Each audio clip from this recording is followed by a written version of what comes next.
skriver en prankvideo igen. Det här är filmen Marcus. Han är med i videon. Nu ska vi ringa 2 pizzerier så de får snacka med varandra. Så häng med. Jag sitter och kör. Nej, vi...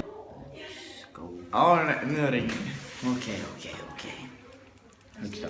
Men vi ska inte säga något.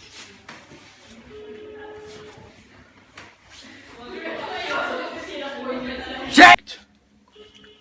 Men alltså, du är efterbliven. Nu ringer vi Psychos. den andra. Det vart inte 2 pizzerier, men... Du får aldrig något svar.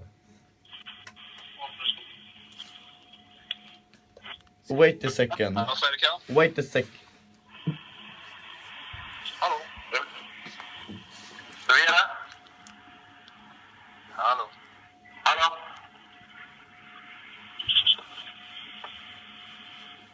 Ja. Ja. En Vesuvio. Ja. Med extra vitlök.